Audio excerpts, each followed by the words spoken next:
All right. Let's see. Is this thing working? Yeah, it's working. All right, how we doing, guys? This is Hack Nation Live. I'm your host, Aaron Bennett, coming to you live every Wednesday night. If you're new to the show, long story short, we do this every Wednesday night. There's a lot of shop owners and people in this industry that come up into this live and help out as many people as we can for 2 hours, and just talk about this industry in general. Here I am again, Wednesday night, 7 to 9 Central Time is the show. The number to call in, guys, is 573-422-4225. This is a caller-centric show, where we encourage you to be a part of the show, um, and join in. So, again, guys, that is 573-422-4225. How are things going, guys? On our end, things are going pretty good. We just recently, or this coming week, we'll be finalizing our isotropic super finishing in house. We did a bunch of test runs with a company that's helping us. We have gotten ourselves to a better than 2 RA, which is isotropic super finish. So we'll finally be producing that kind of stuff in house next week. The coding guys, we've coded a lot of stuff. They're coming here out to visit us. They're going to code alongside us for a little bit, just to zero in our process and look about the viability of putting robots in our shop as well. See if we can't automate some of these codings. And we just got a lot of stuff going on. Our boxes are being printed right now. The plates are done. We're so close. We're so excited. I got all of my stuff squared away for Matt's, the Mid American Truck Show. Hope to see all you guys there. Pretty excited about that. Finally going to go somewhere where I can meet a lot of you people. It's going to be a lot of fun. We are going to have a lot of products to take with us. We'll have lots of different turbos and manifolds and injectors and finished kits. We just got confirmation back today, an experimental coating for Detroit's. We just got the approval on that. It passed all its R&D. It's going to be a lot of fun. We were hoping to do Detroit's in a green color for the obvious reasons. It gets pretty complicated when you're adding color to any of these coatings because of color stability and just the nature of these coatings. You know, they're not a water-based coating; they're a solvent-based coating. They're highly toxic, very volatile, and any tweak you do to them, there has to be a bunch of R&D done. We just had a primer made for us as well. We're the test subject on the primer for some of these turbo coatings we're doing. We're starting to see accelerated corrosion because of the heat transfer going on. So they basically invented a primer for us, and we tested it out today, and it works phenomenal. So pretty excited. Constantly trying to innovate.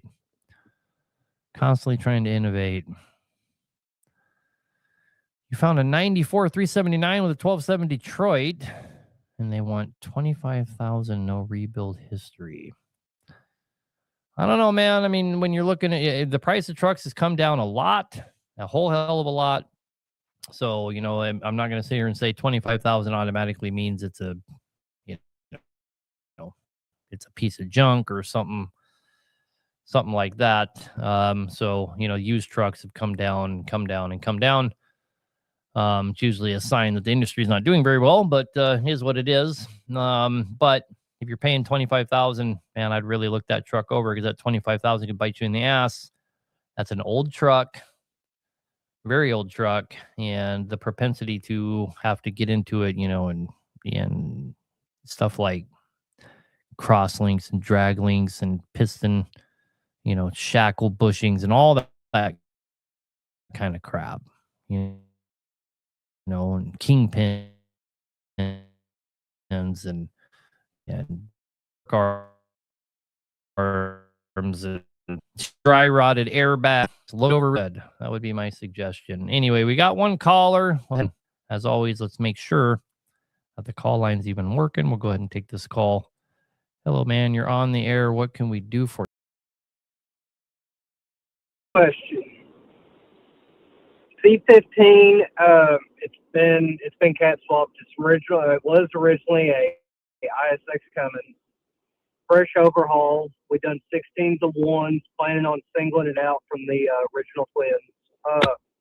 It loads up when it's really on a cold start. It loads up really bad on the injectors and smokes really bad. When it warms up, it goes away. What would cause the loading up of the injectors just while it's within the first 5 minutes? About 10 minutes in, it goes away. Cannot find a down injector. We've done cylinder cutout tests. Can't figure it out. What engine was it? Is it ACERT or? Yeah, it's an ACERT C15. Okay, so the VVAs could be causing that. You know, your VVAs don't actuate until the oil gets to, like, I think it's 160 degrees or something like that. And they could be the reason that's happening. They're turned off. I see. I mean, I don't know. So let me just kind of give you a little personal testimonial really quick. I've always operated trucks in really cold environments, and I had a lot of cats, but I had a 5EK in particular, and a ACERT, and a 6NZ that all three did exactly what you're talking about. And the 5EK in particular, I got so sick of it. It would just smoke and smoke and smoke and smoke until we started to use it. And then it would go away and everything would run fine. Injector tests always said everything's fine, blah, blah, blah, blah, blah. And on the 5EK in particular, I finally just switched all the injectors. It still did it. And so eventually I put a new head on it. I figured the head had to be cracked or something. Still did it.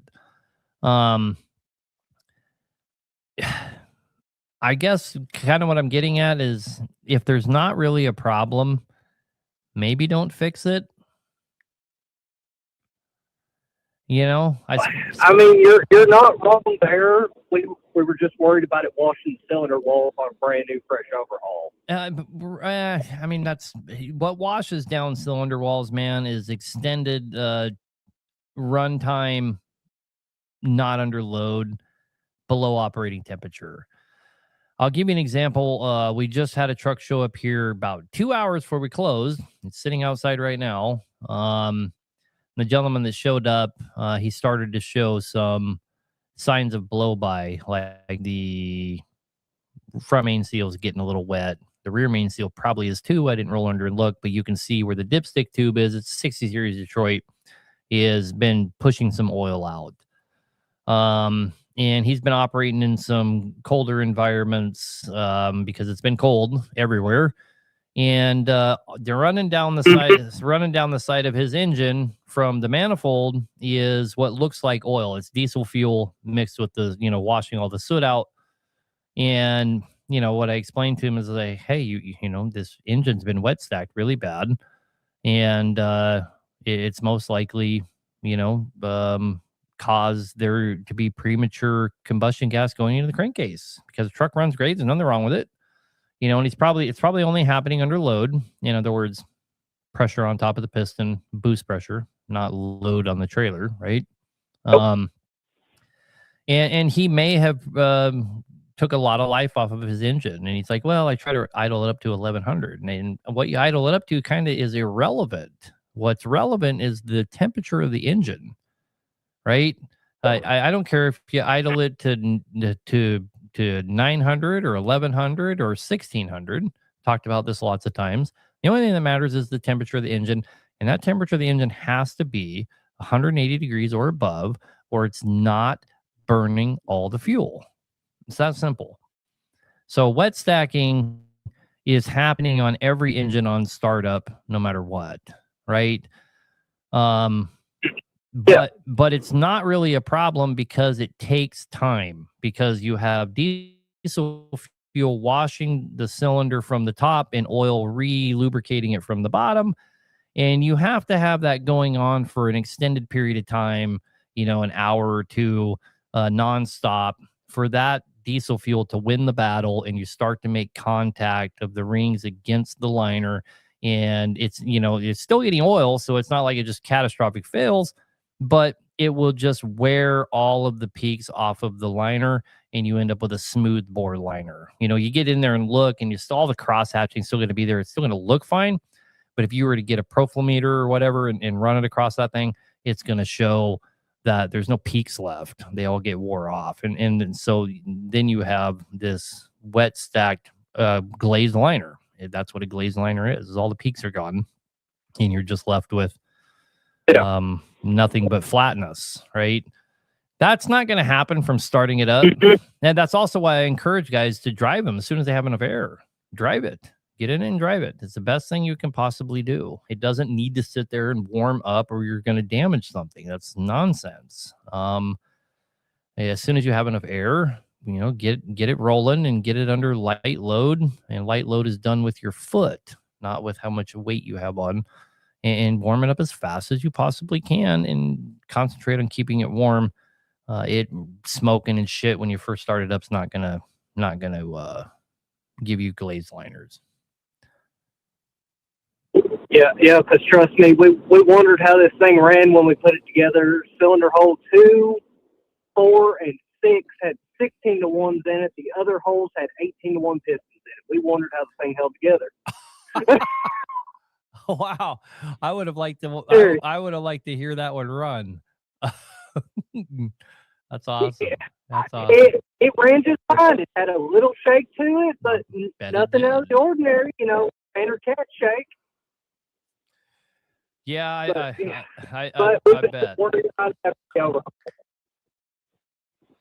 So, because it didn't do it before the overhaul, and then it started after, and we was just kind of worried and poking at the bear on it after the overhaul. So, yeah, I mean, if the problem goes away completely, and you're not making oil and stuff like that, like the guy I was just giving an example of, he pulled an oil sample and there's elevated fuel in the oil. And I told him that's you wet stacked this thing really fucking bad. So bad that you were pushing diesel fuel down into the crankcase as well, most likely what was going on. Because he doesn't have, he didn't make any oil. Yeah. Like he didn't like make a half a gallon or a gallon of oil, and it's not continually doing it. His just, his oil sample showed really elevated levels of diesel fuel. That's a really bad wet stack there, brother. Holy cow. But definitely. Anyway, I don't think you're in any danger of ruining anything. To answer the question directly, some of these old cats, they just do that until they get warmed up. I mean, that's the best I can say. I mean, I'm just basing it on my personal experience. I'm not saying there wasn't something wrong with those 3 trucks, but it didn't matter. I always thought on the Acer in particular, I was like, whenever it is we have to rebuild this damn thing, this problem's going to go away. Finally had to rebuild it. Problem never went away. But it was never actually a problem. There was never actually a real problem. It was just annoying to look at. So, I mean, I'd hate to steer a guy down some path where he's swapping injectors and spending all this money, and there's really nothing wrong with it, Yeah. Well, I greatly appreciate the advice, sir. All right, man. Well, good luck. Good luck with that one. And one thing to leave you with here is the least amount of miles on them, the more susceptible they are to getting ruined from wet stacking. A wet engine that suffers a wet stack that has 100,000 miles on it versus one that has 10,000 miles is dramatically different to what happens to them. So be careful of that. Yes, sir. All right, brother. Have a good night. You too, sir. Bye. Yeah, I'm in San Antonio.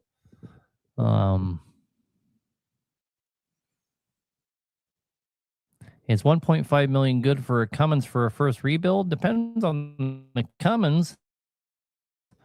Well, not in the 1.5 to get rebuilt. My simple going to say, I kind of doubt it that it's never been rebuilt at all. It's not that it never happens. It's just incredibly rare. In N14, that's not unheard of at all. In ISX, that's kind of unheard of, but it's not impossible. But for any engine, 1.5 is a really big deal and should be celebrated, if nothing else, right?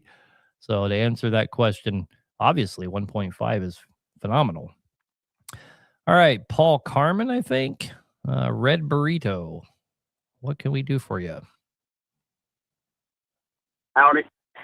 How you doing, man? I've got a Cummins in this truck, and it's pretty good. I got a Cummins in this truck. It's 1.5 million, but it's had 2 in-frame rebuilds. So if it's an ISX, he got the 1 in a million. I'm thinking about buying another truck, not to put a driver in, but it's a 2016 Peterbilt. It's been out of service. It's got ISX in it. I don't know what horsepower, but I don't really want for the engine.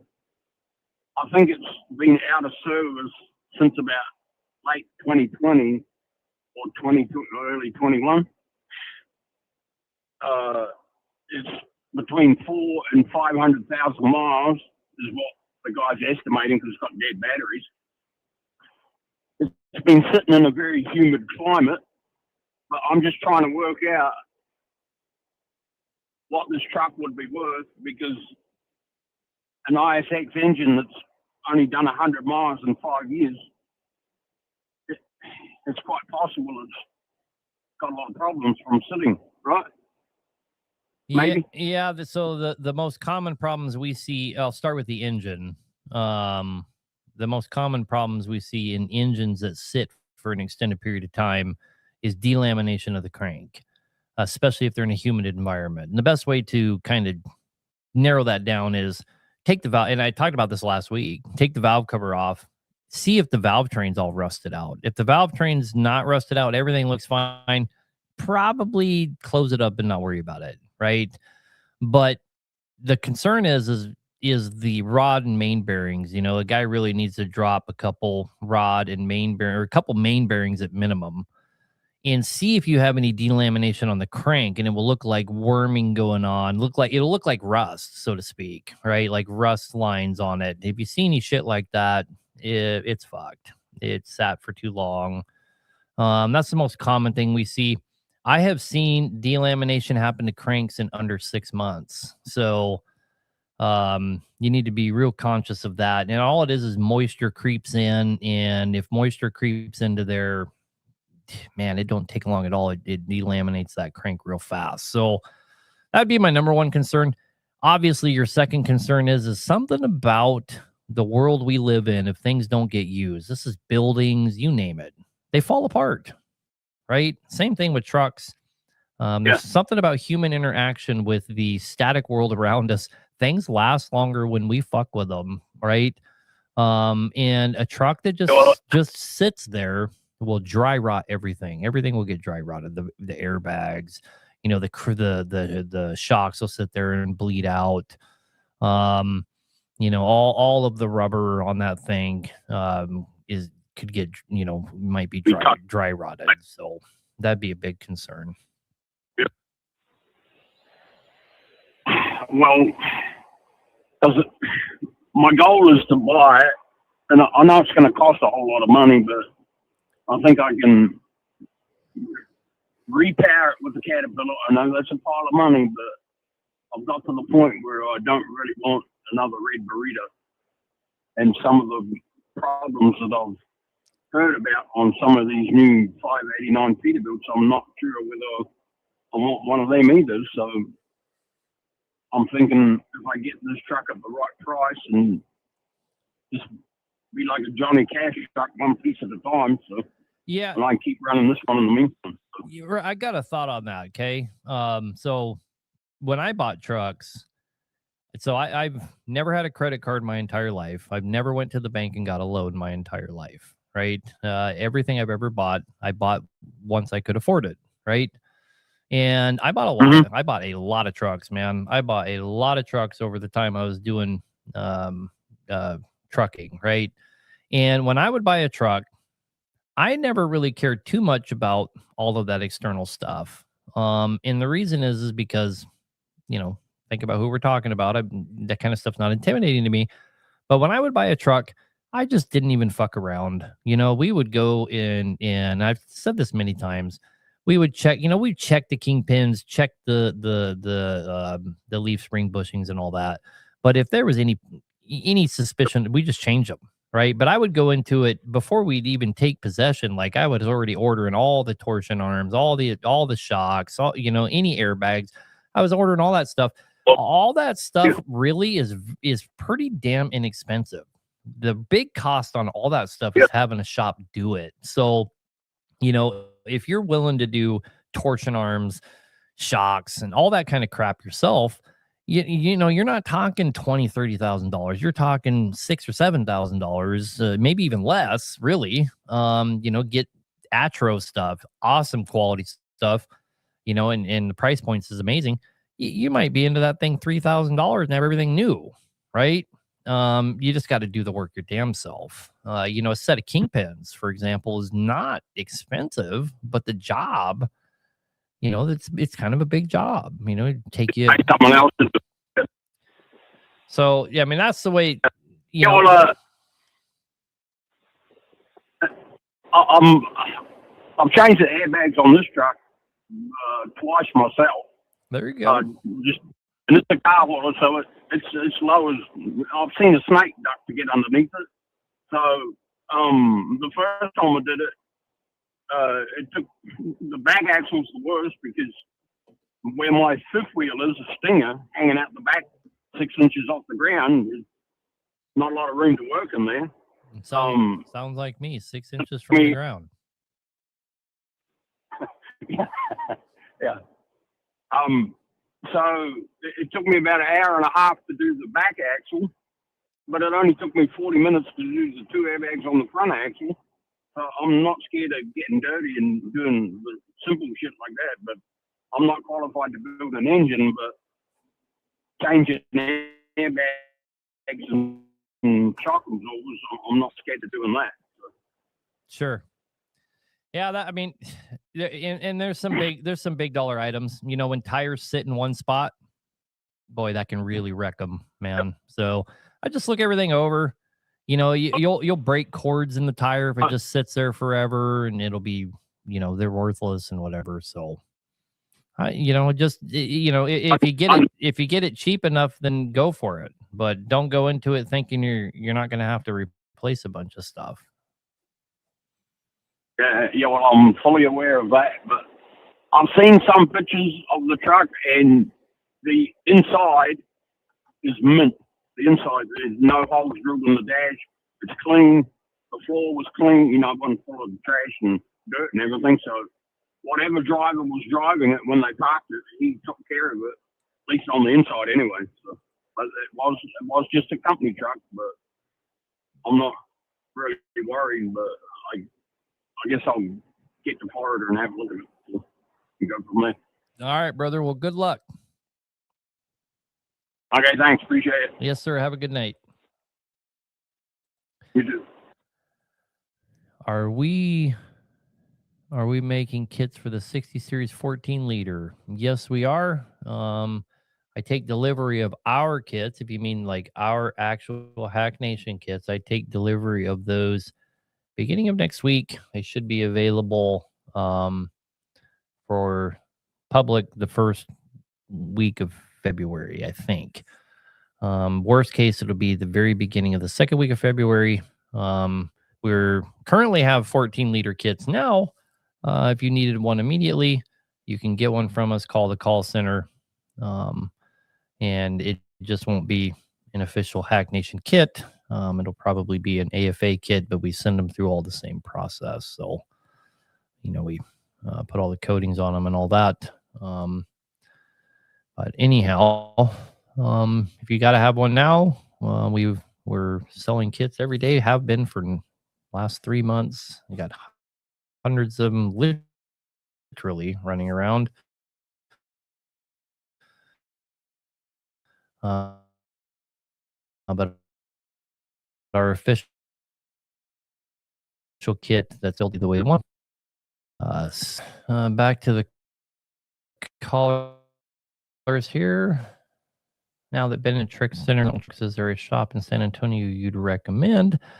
I have some shops in San Antonio that we're working with right now to do engine work, but I don't know any shops that do what Bennett Truck Center did, where and man, my boys were good at that. It's kind of sad that they closed their doors for doing that kind of stuff, man. They're so good at doing transmissions and differentials and all that stuff I didn't want to do. So I don't know. I don't know a good spot to send people for that. Natalia Iran, you're on the air. At least I think that's your name. How you doing? Hello. Yep, it's you. That's me, right? My name is Albert. I'm from Laredo, Texas, and I had some questions over an ISX 15. Yep. First question is, first feedback is the truck is already in 1,250,000 miles. Only thing we've done to it is the injector cups. And we recently have gone through 3 turbos. This is our 3rd one already with the VGT valve. And my mechanic mentioned that we could swap it out for a 14-liter or Detroit 12.5 turbo, mechanical turbo. And I wanted to know your feedback on it. If you recommend it to adjust that other turbo on it. Well, I'm not going to recommend it because I'm not going to recommend anybody do anything that is deleting anything on their truck. So I'm not going to recommend it. To answer your question, okay. So what's your opinion on it? To answer your question, you can do that. The problem is you're going to have to do some tuning to delete out because the engine is going to search for the VVA actuator, right? That would be where I would get concerned immediately. This is where guys ruin their trucks. It's not switching to that turbo that ruins their truck. It's the jackass that tunes the truck that destroys the truck, right? So that would be my concern. Here's the other concern with doing that is your VGT turbo. It's basically like an exhaust brake. It is putting pressure back on the engine, and that is what makes the Jakes so great on a Cummins, and the Cummins relies on that for its great Jakes. Without it, the Jakes basically just make noise, and they don't do a good job, right? We have the turbo that you're asking about. We have performance version of that coded and everything. We have them in stock. But I wouldn't recommend it. If you're losing turbos over and over again, it's probably one of 2 problems. You either have an after treatment problem and it's burning up the turbo because it's not flowing properly, or you have a carbon problem on the other side of the turbo that is taking it out over and over again. So we either need to clean the EGR and all of those components, maybe even all the way over to the intake, and our problems will probably go away. Make sure we're cleaned out on everything before we put this new turbo on, or we need to look at our DPF system and figure out what's going on there and figure out why we're building so much restriction and burning up our turbo. It's one of those 2 things. And would you say that deleting both is what's causing it? The deleted of the EGR and deleted of the DEF would cause it on a truck? No, what I'm saying is so many turbos? Well, the EGR, it could be the EGR.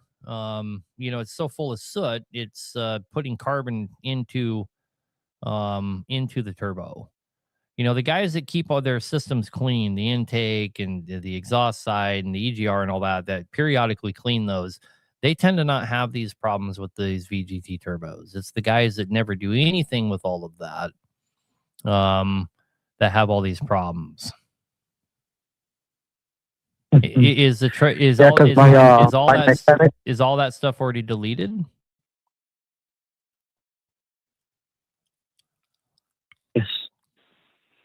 Is that a yes? I couldn't Yes. hear you. Okay, so while that stuff is Yes, deleted that's a yes. and you're still losing turbos over and over again, um, most likely Now keep in mind the truck. I'm sorry. Keep in mind that truck also has a 1,250,000 miles on it that shouldn't without an in-frame or something done to it. not relevant. Not relevant to you losing turbos. Okay. Okay. Most likely when you're losing turbos on repeat, like I'll just give you an example. I'll use an example here. Um, Guy came in, we did an in frame, his turbo was completely ate up. And so we're like, hey, you also need a turbo. We put a new turbo on, first startup. Like I was standing on the flight of stairs here. I just happened to watch them start that. And as soon as they started, I hollered down. I said, "You guys just ruined that turbo." I knew it. I knew they ruined that turbo as soon as they started. They didn't get it clean. They didn't clean it. They didn't get everything cleaned out good enough.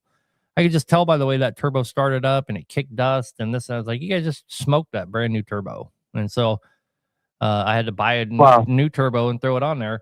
Most of the time, when you're having a repeat turbo problem, the guy installing it is not doing a good enough job um, cleaning everything out to make sure that the next turbo isn't going to suffer from the last turbo failure. Mm. And would buying like an aftermarket one be different from buying a original one from the dealership? I would never buy an original VGT turbo. They cost too damn much. The aftermarket ones are astronomically more Exactly. affordable. Astronomically more affordable. And I have personally, I have never seen a problem from using an aftermarket VGT turbo where, oh, these are prematurely failing. I'm not saying other people haven't had that problem. I haven't had that problem. So, and we're not having any problems with the turbo that we currently have custom coated and sell. Haven't had anybody complain that they're not holding up. But even if you get them from somewhere else, I mean, I've bought turbos from all over this industry, and I haven't had any problems with them. That's not relate. You know, all the VGT turbo problems that I have seen come from some kind of an external event. It's not because the turbo's a piece of shit. That makes sense. Okay. Hmm. Um, That makes sense. if you're already deleted everywhere, fucking put a S400 turbo on there. You know, if you're already deleted Okay. everywhere, put an S400 turbo on there. You're just gonna lose some jakes. You know, I didn't realize that, you know, in the beginning the entire truck's deleted anyway. If it is, you know, it is what it is. Put an S400 turbo on there, you'll be much happier because you won't have to keep buying that turbo. But that S400 could get taken out just as fast if you guys aren't really clean about going back together after you've had a turbo failure. Okay. Yeah, because the previous turbo, the second turbo, the first one lasted 700 miles, 700,000 miles. The second one lasted like 500,000 miles. I was like, you know what? Oh, I mean, it yeah. gave me 500,000 miles. I can't be selfish about it. And I mean, I was cool, but my mechanic mentioned, you know what, we can do a adjustment, put new different manifolds on it, and put a 12.5 liter to 14 liter, I'm sorry, on it, and just use a mechanical turbo on it. And I was like, wait a minute. I thought about it. I wanted to get on the road. I was assuming you were having back-to-back turbo problems, but if that's not the case, then I mean, man, the VGT turbo works so much better. I mean, you get awesome jakes. And somebody just asked in the comments, can't you change the camshaft and get you most of your jakes back? Yes, we have that camshaft. The camshaft that you want, some guys will sell you the old Signature 600 camshaft. You don't want to use that. It's a dirty way to do it. You will get your jakes back, but it's not good. There is other cams out there. They're used in an industrial application. You know, get your jakes back. But you know, if you don't want to go through all that, just go back to the VGT.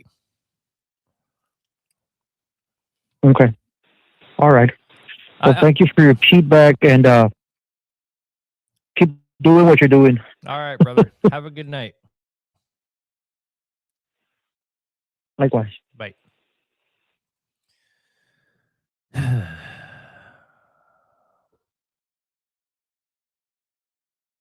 Somebody asked, I just saw the same question on TikTok. You must be on both. Any kit to upgrade the N14 Cummins Select CPL 1573 to the 370 horsepower factory? Yes. We have everything you need to upgrade that to whatever you want to upgrade it to. The thing you run into, though, and I do see we got another caller here. You've been on for a minute. I'll get to you. Give me 1 minute here, brother.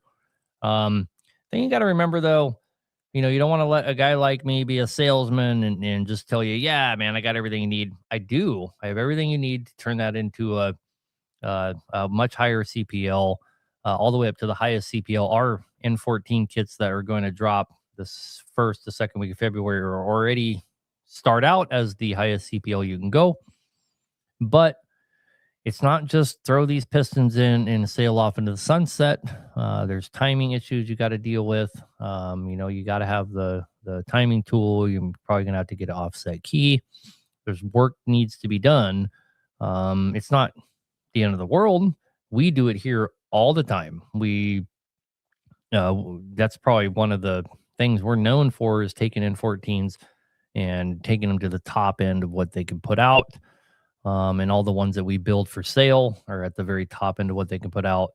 But don't let some guy be a salesman, and just because they can sell you all that shit doesn't mean you can just throw it in there and right away into the sunset. You have to know what you're doing, and you have to be able to do that job properly. The timing's got to be right. There's going to be a timing code and all that, and you got to know where everything's got to be. With all your shims on the followers and all that, and you have to have that tool that goes in the top or know someone that does and get everything dialed in correctly. Then you also have to tune the ECM accordingly. And you cannot take a black top ECM and put a red top tune on it. You'd have to get a red top ECM to do it properly. Anyhow, I just don't want you to rush off and get yourself into something that you can't complete, just for the sake of trying to sell you something. So anyway, let's take this other caller. Oh, now we got more callers, but we'll take this caller. Henry Yoder, you're on the air, brother. What can we do for you? Hey, how's it going? Good, man. I have a question on I got a C15 Acer MXS I just bought. I owned it for about a month now, and last night it put all my coolant into the oil. But before I bought it, the guy supposedly tore it down. They changed cylinder 1 and 2, put a new head on, and put a new spacer plate on. And I was just trying to get your idea of what you think could possibly be going on there.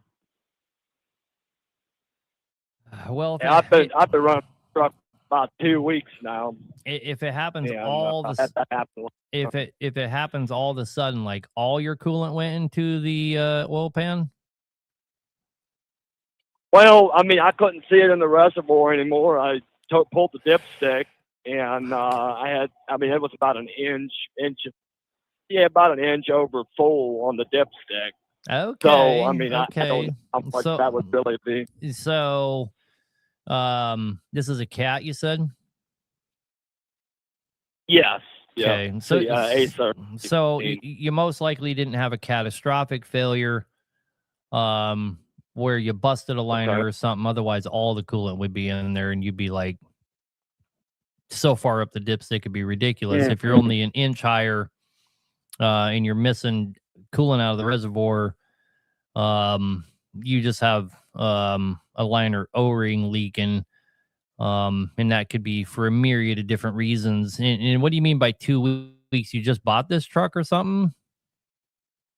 Yeah, I bought it about a month ago. I got it on the road for about 2.5 weeks now, and and I caught it pretty quick. I noticed the temperature rising on the truck a little bit, and so I pulled over. I shut it down, and I wasn't necessarily in a safe place to stay there, so I did fire it back up, and I ran up the road 2 miles. Unfortunately, I had to try to get off the road. But Mm. I mean, everything runs fine still. What about somebody was saying something about the pre-cooler? Is that something that No. could have something to do with that as well? Pre-cooler is not going to put coolant into your oil. Okay, It's okay. possible you got a cylinder head problem, but it's very unlikely. It's mostly a liner, most likely a liner. It's really easy to figure that out. You just pull the oil pan off and you pressure up the cooling system with air, and you'll be able to figure out where it's leaking really fast. You most likely bought it like that. That'd be my So, guess. But I want to give you right, a quick word here, real because quick. I, Go go ahead. ahead. No, you go Yeah, ahead. go ahead. Go ahead. So it was sitting. It was sitting for probably at least 6 months. I know it was sitting. So it was sitting for a good while. That shouldn't matter. They was probably sitting because it was having this Okay. problem. Mhm. Hmm. Yeah. So here's the thing. So what? Here's the thing you need to understand. Okay, coolant in the oil will wreck the engine, and it's because coolant has no give, and so it gets in the bearings, and it will, whatever size those beads of coolant are that go through the bearings, they will put a groove in the bearing, but they also transfer that groove to the crank. And so you'll run your finger down that crank and it'll feel like the ocean, like just a bunch of waves, and you'll never get rid of that. So, and usually, a gallon of coolant in the oil's probably not going to do that, but you don't want to drive it.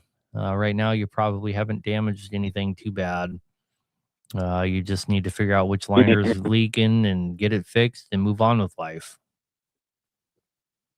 And then check everything else. I mean, if everything else is good, you just change that, fix that, and kind of forget about it, or like a rebuild, possibly. I mean, I would it's just all, probably throw I'd probably throw a whole ass in-frame kit at it. I mean, you're going to be in there anyway, while you're in there. well, Anyway. you're going to want to check all those liner O-rings. Why, is the cavitational erosion in the block? Why is this happening? So Yep. you're going to want to rip Absolutely. them liners out and check it out, unfortunately, brother. Yep. I appreciate that. And one more, if I got a second here, one more question on a buddy of mine's got a 60 series Detroit, and it keeps pushing coolant out of the reservoir. Taking, what would that possibly be? Just a head gasket, or? It's most likely not the head gasket. It's most likely the cylinder head itself. Okay. And let me just dump into that really quick. I've said this a million times, but I'll say it again. I've never, in all these years of doing this, have ever one time ever seen a head gasket fail for the sake of the head gasket itself. There's always an external event that correlates with it, whether it got overheated or there was a tuning problem. Something takes out the head gasket externally without exception.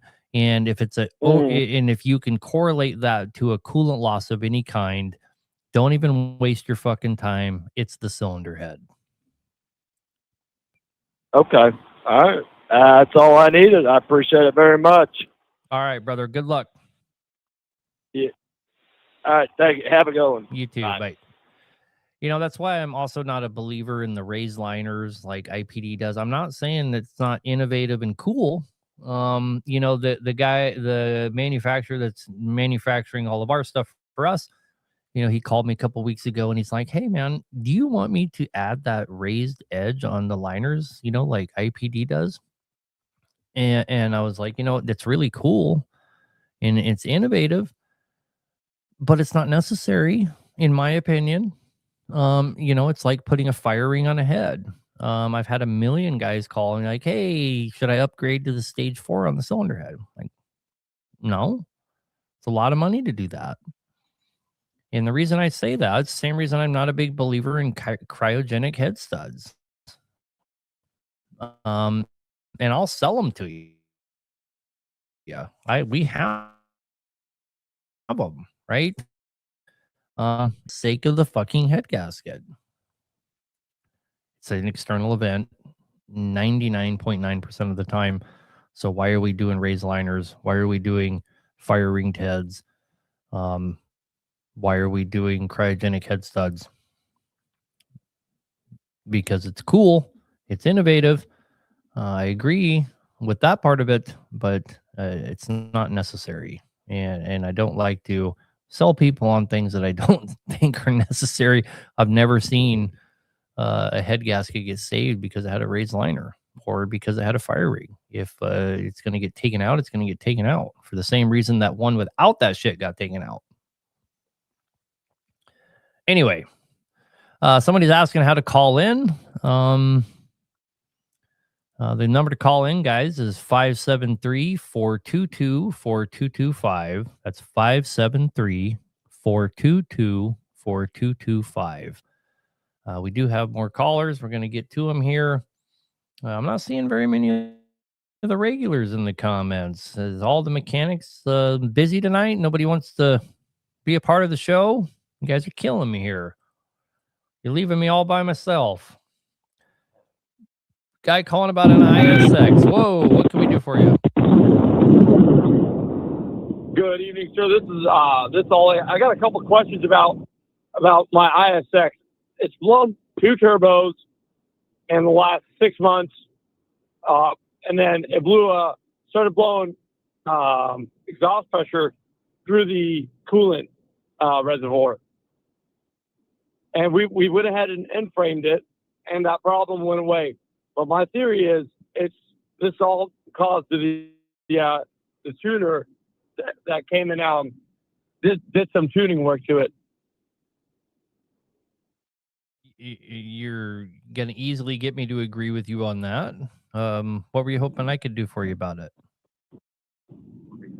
I was hoping to see if you know of like somebody more trustworthy to tune stuff, because I had to do it out of necessity. I wasn't looking for power or anything, but it was to make it a little off for off-road purposes, we'll say. Sure. So here's the problem with that. I mean, is the truck deleted? Yes. Okay, so you have to think about the nature of this show, man. I certainly couldn't recommend anyone Right. to tune for you. No, I understand, and that was going to bring me to my next question, because I follow you, and I know you're against it, and how there's impossible ways to get the perfect tune to match the NOx sensors, you know, because you're removing that part of the engine, and it's impossible to get that just right. Mm-hmm. So I was just wondering, is there a way to recode, like for me to get something to write code to try to figure something out? I mean, so for me, I mean, there are guys that can tune that thing and it won't blow up, right? They exist, but most of them do not reside in this country. Right. In fact, I would almost go out far enough to say 100% of them do not reside in this country. They're all north of us. And you got to find somebody Right. from the far north. And you got to find somebody that knows somebody from the far north that can fix that thing up for you. Yes, and that's, yeah, because that's what I'm trying to figure out, because now I think it's like my engine fan's been on for, you know, since the guy stopped by and put in his different code. That's the guy that did the tune. They can fix that, no problem. Yeah. But you got to get linked up with somebody that can help you out.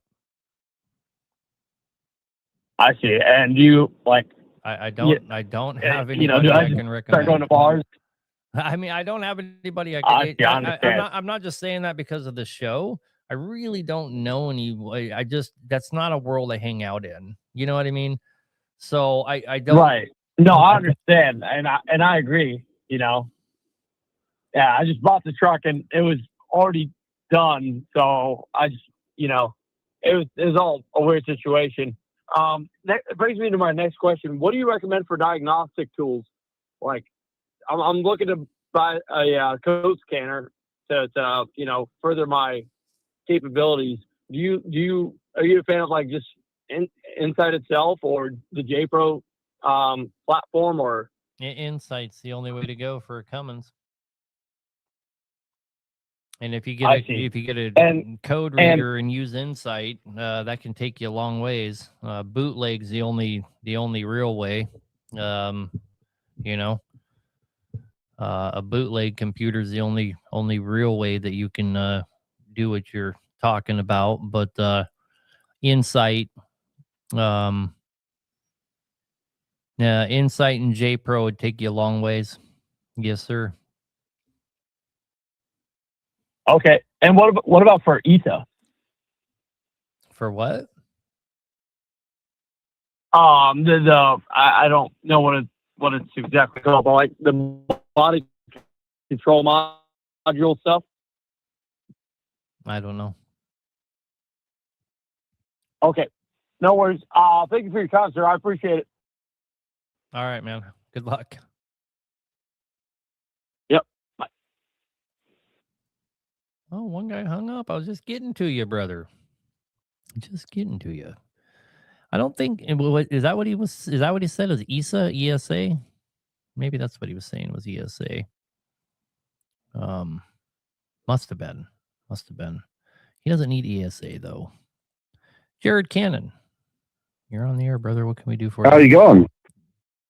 Good. Well, we're going to talk about everything. I'm first time caller. I've been watching a lot. I like what I've been seeing, especially your attitude towards everything. So, I don't really have. I guess I'm just going to say that pack cars are the best engine because I owned one and I loved it. Now I own an X15 and it's loud, it vibrates, but it has good power and everybody can work on them, right? You can take it to every shop on the corner that can work on them. But I don't know. How do you feel about the X15 in the pack car? So I've talked about this many times. Pack cars get a bad rap industry wide. Everybody hates them. Yes.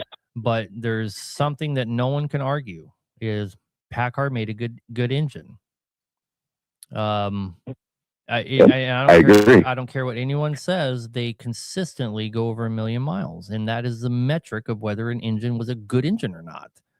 And Packard's consistent. I agree with that. The EPA 13, the 17 had its own special problems with cams and this and that. But once you get past that, they're a great engine. They're a great engine. Yes, they are. And so, but I certainly wouldn't want to own one. Yeah, go ahead. I wouldn't want to own one. I would take a ISX. Well, I would take an ISX over a Packard any day of the week, and for the reasons that you already said when you first called, I can get it fixed anywhere. I can get it fixed for much more affordable. The support for it, the service for it, the parts for it, everything is way better. Especially being a guy that can fix my own stuff and always have. If I had to go out and buy 10 trucks right now and I had to pick between the Packard and the X whatever, I would come home with 0 Packards. Knowing in advance that the Packard is technically a better engine, there's no way in hell I would own one. Yeah, I agree with that. But see, the last caller was talking about, they asked you what diagnostic tool would you recommend to buy. And when owning a pack car, I'm sure you probably heard of it, OTR Diagnostics, right? I should have bought that the first day, because I owned that pack car for like 5 years. I bought it with it was a log truck in the Pacific Northwest. So we're up and down 90,000 pounds, uphills, downhills, jaking, hot all the time. I wish I would have bought that tool before I bought the truck, because being able to clear the emissions D rate, because that's why everybody hates them, is because of the emissions D rate, because they'll put you at a 5 mile an hour D rate, or they'll do a 20% D rate for a NOx sensor, which is stupid. But knowing had I known that tool would get me out of that, I wouldn't have to leave the truck parked overnight, because I didn't want to go 180 miles to the middle of the off-road in a D-rate mode when I'm pulling up, I guess 12% gray, the mountain passes. And so, I guess, I don't know, maybe we can talk about that, about the OTR diagnostic tool. But what I learned, it's worth every $600 that I spend a year on it, just knowing that what I do is, so I'm an operator, been driving this thing 15 and Fallout. They can do it real quick. And I can call the mechanic that works on my stuff, say, hey, this is the code that I'm getting. Send it to him and say, what do you think I should do? Should I park it, shut it off, don't start it, or can I make it to the mill, offload it, and I'll bring it by your shop, and then we can work on it, and you already have parts there, and we can go for the next day. And so that's what I would recommend is OTR diagnostics tool, just for how easy it is to use and having it be on your phone. And that's, I guess, what I would recommend to anybody that owns a pack car needs to have that tool on them. Or one, if they want to spend more money on like Davy or whatever, fine. But what I understand, so I guess the 4 years that I've owned it, that tool is that you have to have it for a pack car engine. You have to have it because I've been in that 5 mile an hour D rate and it sucks. It sucks. And I was in it empty. Imagine being in it loaded. You ain't gonna go nowhere. You ain't gonna go anywhere. So, anyways, I guess that would be my recommendation to the previous caller. Well, I appreciate it, man. I mean, I have Davy 4, of course. But for an owner op, that would certainly come in handy. They make stuff like that for Cummins and all that as well. But appreciate the insight, man. Yeah, that's I still. Good luck with your red engine. Well, I was just saying that. Yeah, right. Good luck. That's what everybody says. Good luck. But all right, man. Well, I'll let you go, and I appreciate your time. Thank you. Yes, sir. Have a good night. Somebody asked me where to get a Nexic 2. Where's the best place? I get them off Amazon. That's where I get them. It's really simple. They come right to my door. They come fast. I get the Nexic 2 off of Amazon. I have 3 bootleg computers, and I got Nexics for all of them off of Amazon. Actually, we have 4.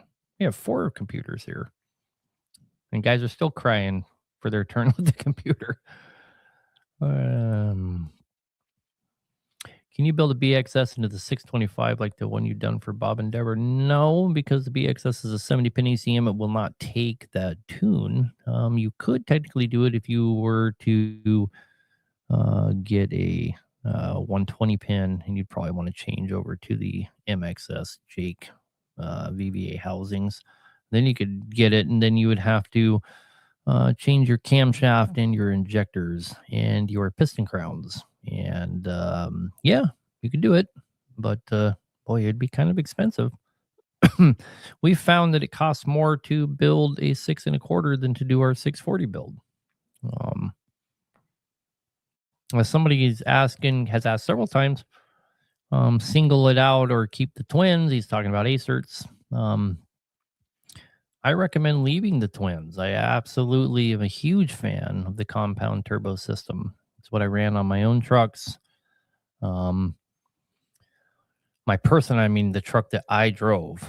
First, I had lots of trucks, but I always had a truck for myself. I started out in a W900, drove that for a couple of years, and then switched up to a flat top Pete.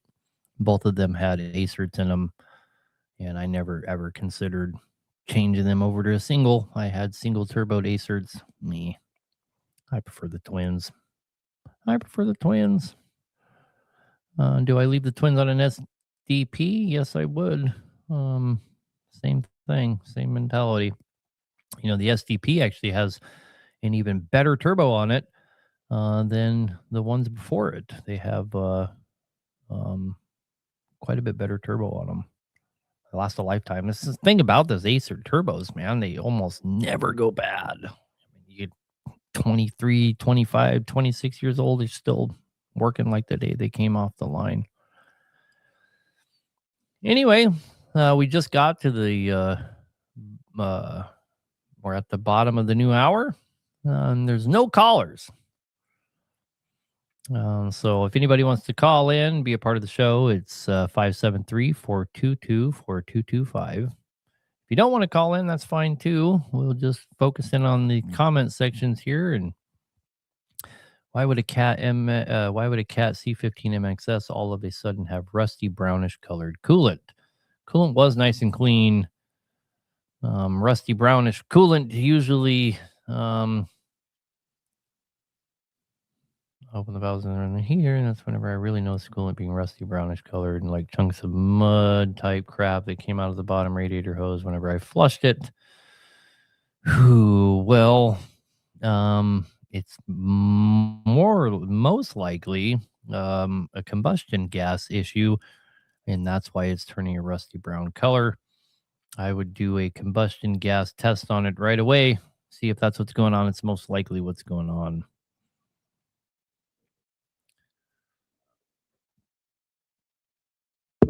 You never really talk about Mac. How do you feel about Mac engines? Very proprietary. Not a big fan. All the way down to their differentials. Everything about the Mac truck is super proprietary.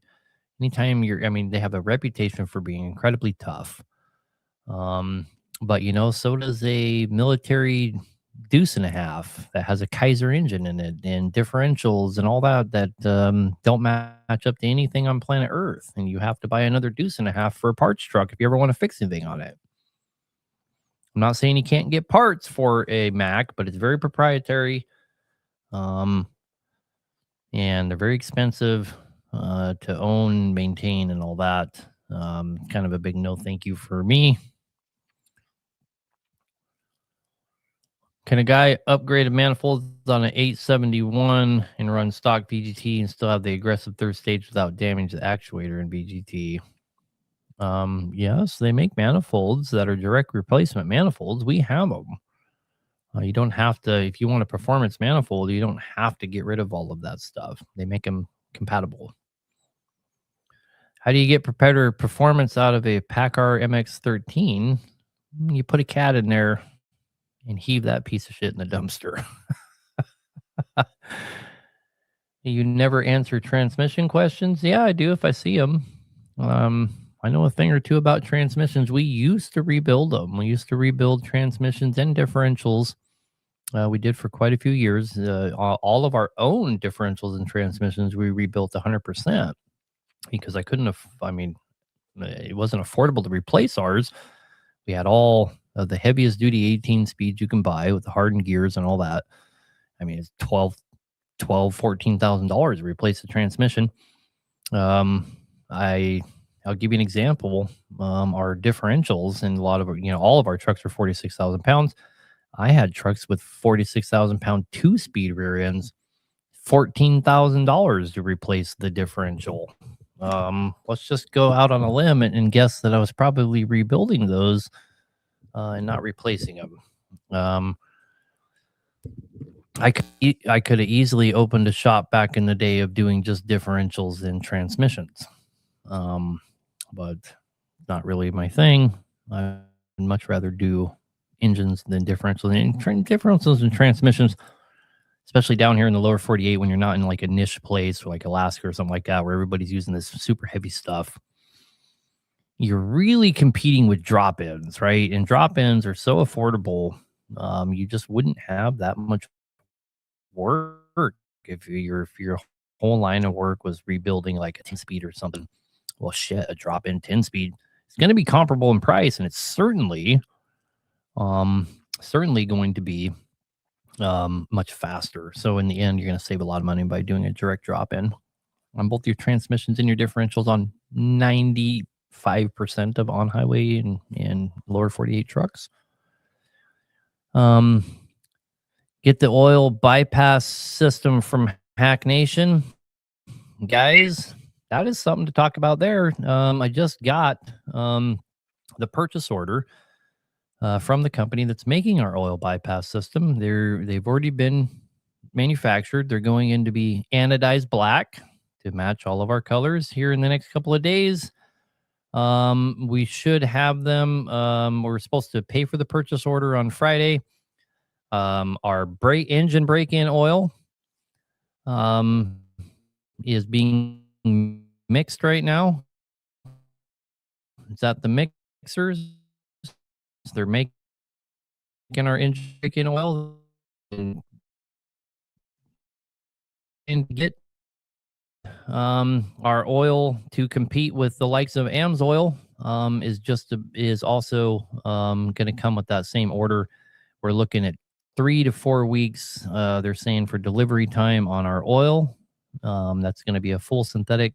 I will save all the details for what makes this oil so special for when I debut it. It's going to be unmatched by any other oil, and the price point is fair. Break-in oil, I'm going to have a great price point on our break-in oil. We're planning on it being more affordable, quite a bit more affordable than your John Deere break-in oil. And our oil bypass filtration systems, anywhere between 3 and 4 weeks, we'll be debuting all of those. Are all being produced right now. We already did the purchase order. So super cool, man. I've been working on trying to get our own oil for over a year now. Everything we've been working on is all about to come to fruition all at one time, which I'm excited for because I'm going to be able to take all this to the Mid-American Truck Show. I was starting to worry about being able to fill. I got a 20 by 20 booth there. I got the biggest you can get. And I was like, man, how am I going to fill all this up? I don't have shit, but we're going to be able to fill her up. We're also going to bring one of our elite builds there. We're going to do up probably a 6NZ elite build. Going to pimp it out front to back and bring one of those and show it off. Should be a lot of fun. Holy cow. We went from no callers to 9 callers. I don't know how that happened. Okay, back to the caller as we go. Hey, you're on the air. Yes, hello. I have a X15 Cummins. It's got 200,000 miles on it, and it's got quite a bit of blow-by. I don't lose any oil in between oil changes, and I did an oil sample, and it came back clean. So I'm wondering if my engine is basically screwed, or what can I look for besides that? Well, I mean, part of the problem with the ISX system is they have an oil recovery system on them. So they kind of lie to you quite a bit. You know, on your older engines, you can kind of judge how far along your engine is by how much oil am I having to put in this thing, you know, in between my oil changes. But if you got a lot of blow by and your oil is coming back clean, you might have pressure from an external source. Something else is putting pressure on that thing. If you're not losing any oil, I mean, if you have combustion gas pressure, you know, and when you're driving down the road, you should be losing some oil regardless because you should be overwhelming the recovery system. So if your oil samples are coming back clean, you know, you might want to look maybe, you know, it could be a compressor or something like that. If you want a pocket recommendation, you know, I wouldn't just panic and take it somewhere and see if if they need to rebuild it, because a lot of shops out there will tell you yes, because they need the work. Start by going down the simple things like Jay Hammond just suggested, change the crankcase filter. That's a good place to start, really good place to start. Change the crankcase filter. And, you know, to pull a couple more oil samples. And what I mean by is drive it for another 10,000, another 10,000 again, and see what those oil samples keep saying to you. Change the crankcase filter, maybe look at changing out the compressor. Maybe that's causing you problems. Don't just assume it's blown up. Okay, yeah, I just changed I had the mechanic change the crankcase filter about my last oil change, which is about 2,000 miles ago. But so far I opened the cap and it's still some blow by. Luckily it's not coming out of the. So you're talking about the oil fill? You got a little bit of blow by? Yeah. Okay, so they're always going to have some come out of there on every engine, even if it's brand new. Once it's warmed up, you have a lot of aeration going on in all those gears, right? And you're going to get mist coming out of there. Oh, okay. So it's so I shouldn't worry about it then, right? I mean, like I said, my oil samples came back good, and I'm not losing any oil between oil changes. I do my oil changes between 10 to 12,000 miles. Yeah, I wouldn't worry about it, man. Just keep monitoring it. See if there's any change. Okay, we'll do. And then, okay, yeah, I was planning on ordering another kit on my oil change, but I still got like 8 8,000 miles to go. So I order it in a couple weeks and do another sample when it's time to do the service. Yep. See what that one says. Let us know. Yeah. Oh, okay. All right. And then I had one more question. So my truck is rated at 1850 torque. Would I see any benefit, or would there be any benefit in me switching the transmission to a 2050 torque transmission, or just keep it the way it is? I do pull quite a bit of hills. I'm based out of Southern California, but I go up to Salt Lake, and anybody who's been on the 15 freeway knows it's basically all hills. Right. I mean, what is changing the transmission going to change for you if the engine doesn't put out the torque to match the bigger transmission? Oh, okay. Yeah, I wasn't sure. I don't know, just an idea that popped in my head. So I was like, oh, let me ask, because yeah. I mean, if you're not having issues, go make money. Yeah, no, there's no issues. It pulls fine. I got both intake and exhaust manifold on it. They work pretty good, so Yeah, can't complain. Go make money. That's why we do this. That's what Yeah. the trucks are for. Make money with it. Right. Okay. All right, brother. Good luck. All right. Well, I appreciate it. Yes, sir. Bye. Thanks. Bye-bye. I saw one comment I wanted to. Yeah, parts salesman dream. Yeah, I try not to be a parts salesman on here. That's not what the show's for. But it sure would be a dream if that's what I did it for. Somebody asked if 6NZs have a crankcase filter. And the answer is yes. Yes, they do. It's built into the valve cover. Or if it has the chimney style, it's part of the chimney. So, yes, they do have a crankcase filter. If they don't, you will pour all kinds of oil out of it. All right, back to the callers because there's so freaking many. They always do this to me. Let's all call in at once in the second hour and see if we can't get Aaron to have to stay late. Kevin, you're on the air, brother. What can we do for you? Hey, how are you doing? Good, man. Good. I got a question, not so much about like engines, but more about driving. Okay, So hit me with I it. got my license about 3 years ago, and I drove a company truck for about 3 years, and they since sold the truck, but I don't drive anymore right now. But it was more about, like, God forbid it ever happens, but whenever an older driver told me, he said, if I ever have a steer tire blowout, to reach up and grab the trailer brake. Is there any helpfulness in doing that? No. No, because he told me that it would help, like, pull pressure off the front axle to where you could steer it easier. No.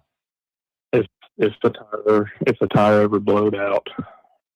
So the best thing to do with steer tires, because steer tires can get you killed, is to make sure you have good steer tires all the time. The entire time I owned trucks, I never, ever fucked around with the steer tires. There was never any time when I had a steer tire that looked dangerous at all. They got swapped out and put on a trailer. You know, you can run them out till there's nothing left on a trailer. You just have to make sure you have good tires on the steer, man. There's that's not going to save you. In fact, the time of trying to think about I need to pull down on the Johnny bar is probably going to get you killed. The other thing is so the only time the Johnny bar it comes into play where you would ever want to use one is going downhill. And guys in Alaska probably shit their pants for me saying this, but going downhill 10, 15 pounds on the Johnny bar in conjunction with your Jake brakes is a very safe way to go down incredibly icy hills. The problem is the reason that's not good advice for people is because if they too much pressure on entire lock. Then the trailer of brake pressure, which is 10, 15 pounds, 20 tops. Nothing safer because of the way inertia works. It's keeping you straight because you're pulling from the back. You know, you have restriction that's keeping everything straight. Yeah. That's the only time. Yeah. The only time the Johnny bar should ever be used is in conjunction with your jigs, and you just need to slow it up a little bit, and you don't want to ride your brakes. You can put 10 pounds. I mean, I've rode 3-mile hills with 10 pounds on the Johnny, you know, a settable Johnny bar. I always made sure all my trucks had settable Johnny bars where you could put 10 or 15 pounds on and let go and it'll stay there. If they didn't have those, I would change them to ones that will set. Yeah. Whenever I did drive, if I ever needed like extra braking while I was jaking, I did put just a little bit on it, just to, you know, help it a little bit. Yep. Always like doing that. Old timers will get mad at people for giving that advice because they can get people killed. But in the right application, it's the safer way to drive it. I never liked breaking up and grabbing it. Like Buster here says in the TikTok, we call them the company.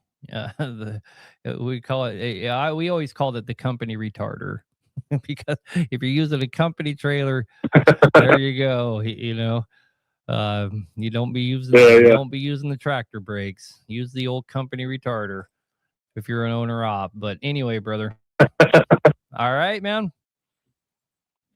All right, man. Thank you. Yep. Have a good night. Have a good night. The old company retarder. Yep.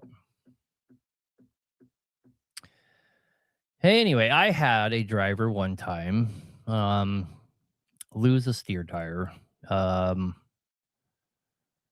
He didn't. Live restrict. Man, I get a restriction on my live every flagged for hate speech. TikTok is ridiculous. Where's the hate speech? I had a driver lose a steer tire one time right behind me. It wasn't that big of a deal. We were fully loaded coming down Gobbler's Knob is the name of that hill, and pretty steep. He's not going to get it stopped. He rode it all the way down to the bottom, absolutely destroyed the rim, but it wasn't a big deal. Now, if you're hauling ass 70 miles an hour and lost a steer tire, that might be a different deal. My brother and I lost a steer tire on a Dodge pickup one time in Nevada, and we were doing about 80, and an old Army truck, no power steering, stupid Army trucks, blew the steer tire, sucked us right off the road, and we ended up doing 4 or 5 flips front to back. Absolutely insane. Neither of us wearing our seatbelt. We both walked away from it. Had definitely some angels with us that day. C12, low coolant issues. What can we do for you, brother? Hey, I didn't really know how to describe it to you, but I recently had an out-of-frame overhaul. Windowed the block, so had to get a new one and everything. And when they put it back together, about 4,000 miles into it, it started running at about 120 degrees. Pulled the thermostats, threw new ones in, ran great for 3 days, started doing the same thing, and continued on with the process. Ended up pulling my dipstick one day, completely separate issue, I believe. There's a little bit of white stuff on the bottom, about the size of your pinky fingernail. And like, okay, well, I'll get it in right away. Pulled the oil pan, pressurized the system. Absolutely nothing came up of it. Had it pressurized for the day, wasn't pushing anything out. Threw it back together, threw new thermostats in again. 3 days later, same thing happened. So it ate another thermostat. Well, they pulled it back apart again and found what they described as sandblasting material or casting media. And right now I'm probably 9 thermostats deep, just trying to drain it out with cheesecloth, get everything, or get it all worked out of the system. But what I'm wondering now, over the past weekend, I threw another thermostat in it, and right out the gate, first day, it runs 188 to 190 degrees when I'm running. But if I slow down in town or if I'm parked high idling, it'll, for 20 minutes or whatever while I'm getting loaded, because it's really cold out. It's the only reason that I got it still running. But it drops right down to 155, 163 degrees, somewhere in there, and I've never had that experience with it parked high idling. Usually it'd tend to creep up higher instead of go lower. I just didn't know what you thought that might be. Is that sandblasting media still getting stuck? Probably. And it's just letting a little question. My first question is what do you mean sandblasting media?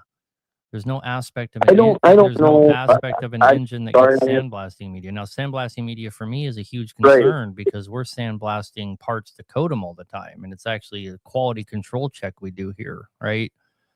Where we have to be very concerned about sandblasting media. I guess that's just how it was described to me. I couldn't even tell you if that's even the right term. They said it's almost like a sandblasting media. I guess I misspoke. I'm sorry about that. It's literally, when I run it through the cheesecloth, it's like a steel. I don't even know how to describe it without sounding ridiculous. It's like small steel shavings, I guess. I mean, very, very fine. And if you have to shine a flashlight in the backside of the thermostat, and you can see it just barely, like, you can't see daylight or anything. It's not like it's wedged open. But miraculously, when I change the thermostat, it does great for 3 or 4 days. And so couple quick questions. This block, did you have to get a new block? I did. It was a used block that was cleaned up, but I didn't order. So remanning block. Whatever company reman the block probably uses blasting media to clean them. No, that's probably what's happening.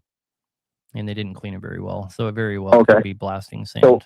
A lot of people are saying maybe it's casting sand, but there's no way.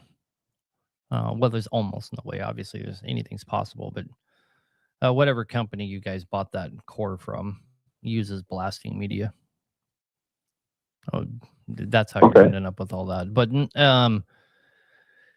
it's highly unlikely it's related to your coolant temperature problem. Highly unlikely. I would be really concerned about finding all that blasting media because the odds of it being in the oil galleys is almost not guaranteed. the oil. Not the oil. I know. I understand. I heard what you said. It's in the coolant, but I'm saying the odds of it also being in the oil are incredibly high, right? I see what you're saying. Okay. It being in your water is not a problem, right? It's annoying, sure, but I seriously doubt it's causing problems with your thermostat. Of course, again, anything is possible, but man, you sure have to have a lot of it for it to be causing problems with the thermostats opening and closing. I wouldn't worry too much about it as long as you're not finding any of it in your oil. And as far as you're not keeping it warm, it's fucking cold, man. It's cold. Right. You gotta act appropriately. You gotta get a winter front on that thing or whatever. Put some cardboard in front of it or whatever you gotta do. You gotta keep it warm. Yep. There's a winter front on it and everything else. I just I'd never had that issue even in the cold before. Usually it runs 177 when it's this temperature even, and I just didn't know if you'd attribute that to the thermostat being. Before you rebuilt it, it could have been putting a lot of combustion gas where it wasn't supposed to be and making her run harder than she should. I see. Right. All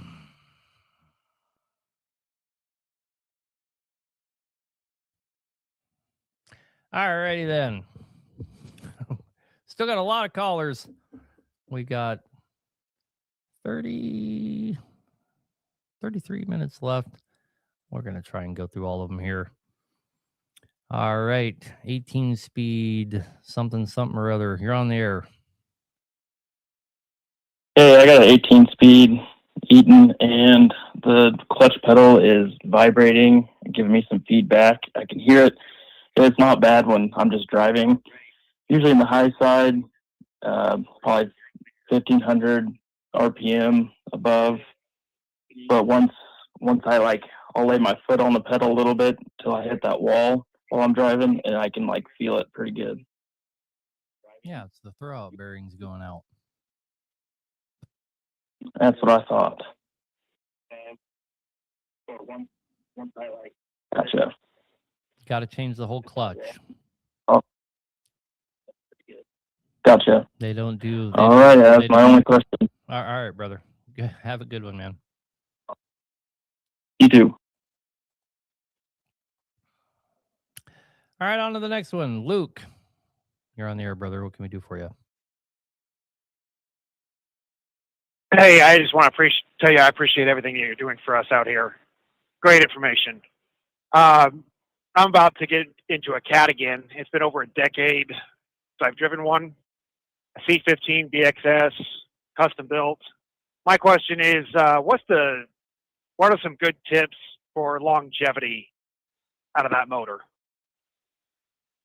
One favor you can do yourself is try to keep it 1600 and below on the RPMs at all times. And however much you can drive that thing below 1500 RPMs is going to directly go back into your pocket. The miles per gallon difference on a ACERT engine that's being run 13 to 1400 RPMs down the highway versus one running 15 to 16, especially 16, is astronomical.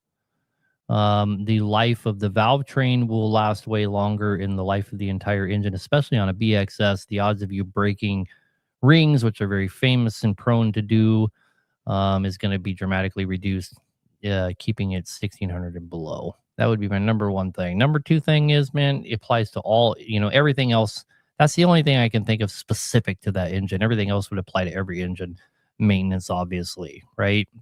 Your ACERT can run pretty dirty.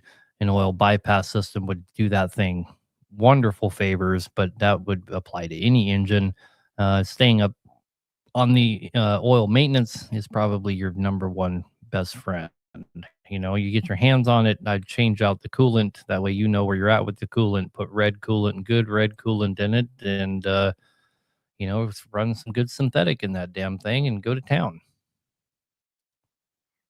What is your recommendation on that synthetic? What do you believe is the best oil to put out there? I do oil changes every 10,000. Sometimes hauling livestock up here in the Northwest, like I do. Sometimes I don't get it in at 10,000, 10 to 15,000 sometimes. Sure. In my experience, I was going to say in my opinion, but I have more than just an opinion on it. I have a lot of evidence for this from hundreds and hundreds of oil samples and from running my own trucks and doing all kinds of samples. You're way better off going longer on your oil changes and using a true full synthetic, a tier 4 full synthetic, 100%.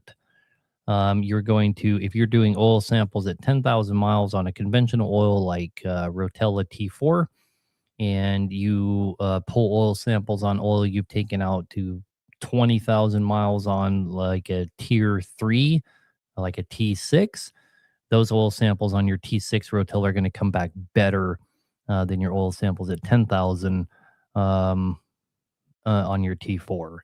Step up to a real synthetic, a tier 4 synthetic, something like AMSOIL or like the oil that we're going to come out with here shortly in 4 weeks. I'm going to be recommending that people go somewhere between 40 and 60,000 miles on the oil that we're coming out with. And I already know in advance that our oil samples are going to look better at 60,000 miles then yours are going to look at 10,000 miles with a conventional.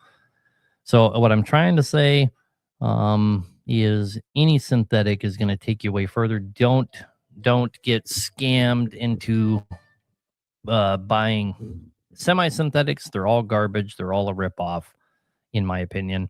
The industry only requires any amount of synthetic in oil for it to be a semi-synthetic. And what do you think companies do? You think they do 50-50 when they can get away with doing less than 1%? No, they don't. They hardly give you any synthetic, and you're getting nothing good out of it. Okay, can you repeat that? Tell me again about the RPMs on that DXS. You said nothing above 16, longer longevity, but what'd you say about the 14 to 15 you said was the best? Well, if you're looking at fuel mileage, right, on your Caterpillar engines in general, because of the way the torque works and all of that, every RPM you go lower translates into astronomically better fuel mileage. So whatever you can go down the road at the lowest RPM is going to translate into massive fuel savings. And I don't need to worry about too much lugging at 14, fully loaded. Man, I have had my cats drugged down to 1,200, 1,100 RPMs, ass the fuck out, pulling as hard as they can. They can do that, no problem. Okay.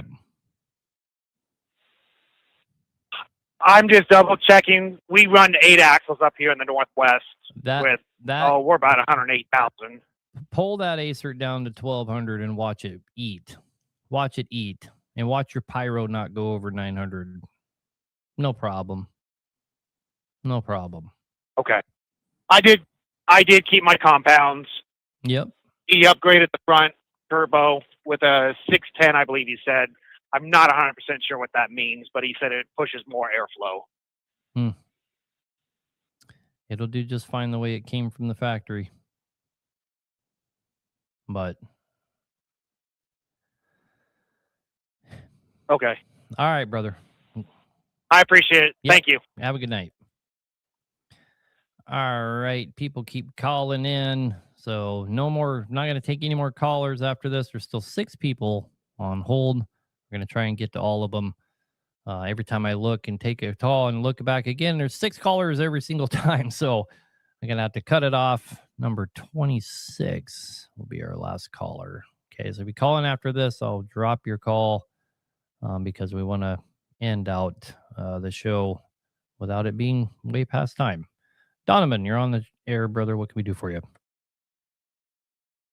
Hey, I got a C15 MXS. So I was having problems with my IVAs 475.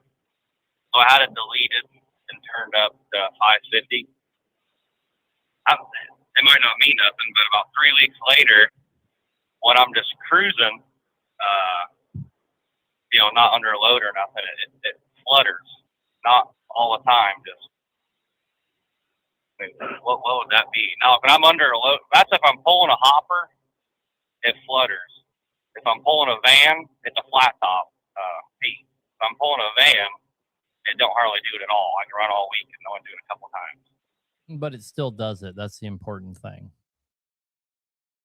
Yeah, exactly. Yeah, I don't think it has nothing to do with what I did. It's not that it's got 400,000 on a overhaul. So long story short, man, you had an ACERT and you deleted the VBAs. Is that what you said? Yeah. Okay. I had issues with it. I had one of I got them deleted. Yeah. And so 550. So right. So somebody put a pirate tune on there to make that happen. Yeah. Yeah. And now you're having a runnability issue at certain times. Of course it's related. And here's the thing still has wind on it. It's still 18-1, I'm guessing. Yeah. Right? So you're on the short road to a rebuild shop.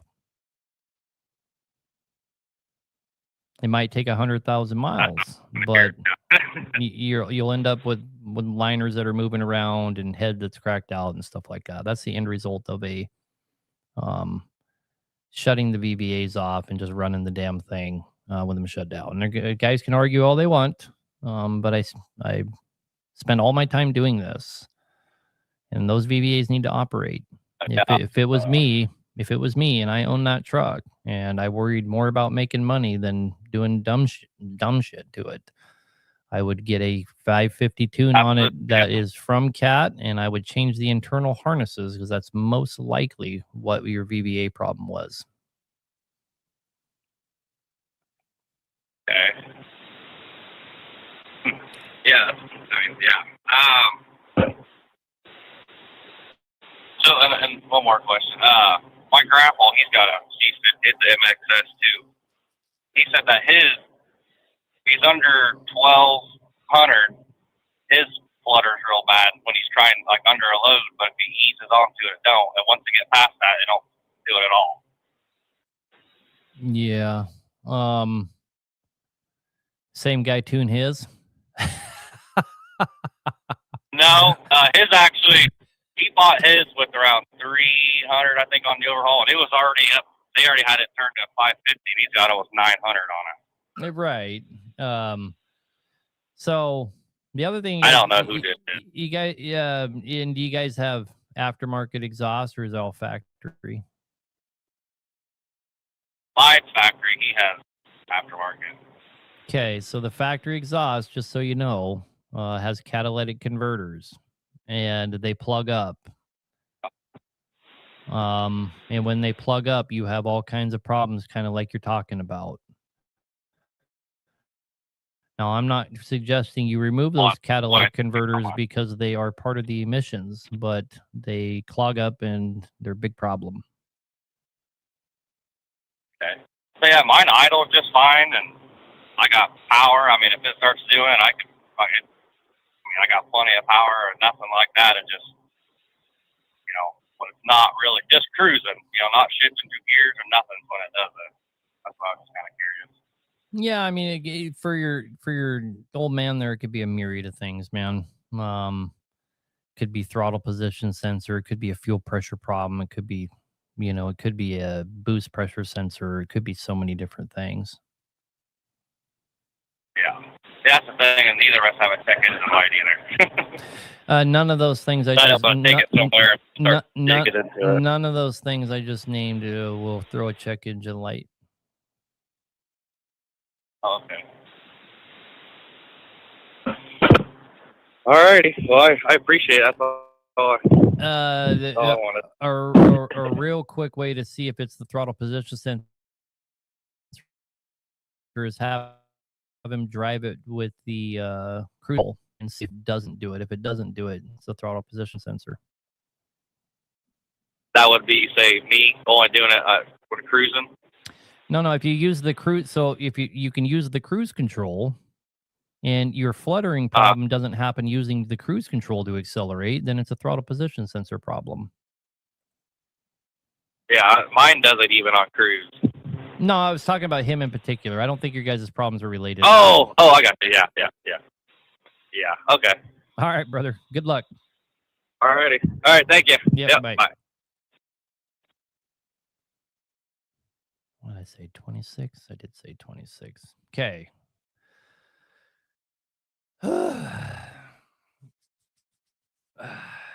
Chrome don't get you home. That's true. You have a cat and a hay grinder coming up for an overhaul. What kit would you advise? I mean, obviously mine. Duh. But that aside, if I had to pick a different kit, I use them all. I've said it forever. I use them all. I don't have a problem with AFA, IPD, Interstate McBee, PAI.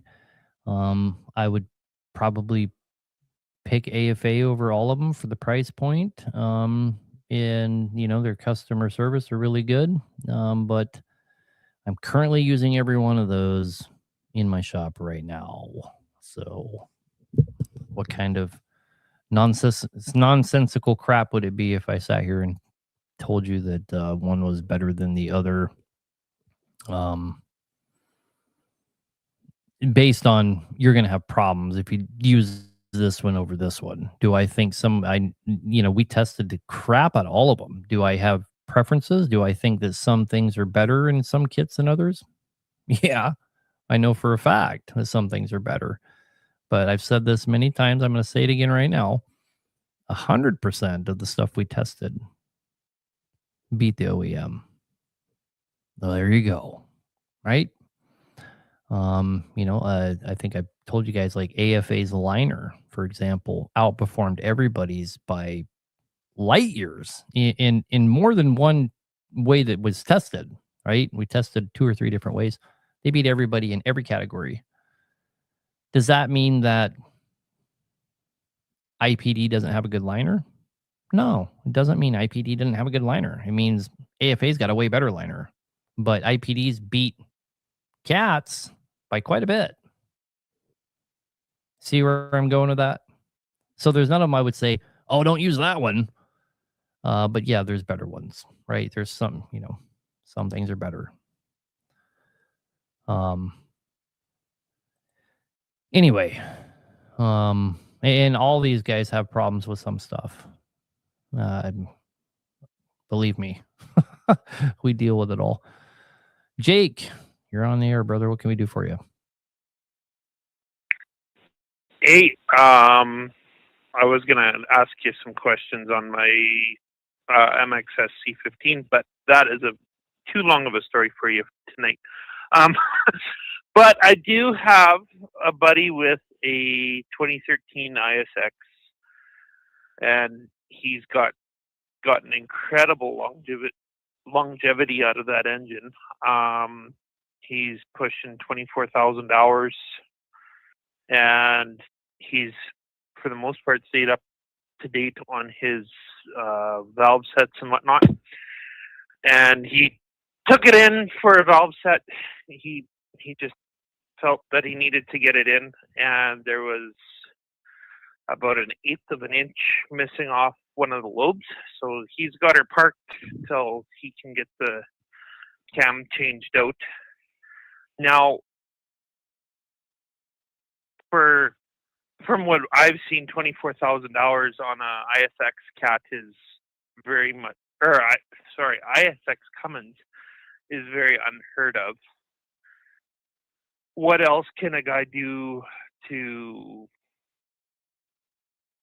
I guess, stretch out that longevity and prevent catastrophic failure once he puts the new cam in there?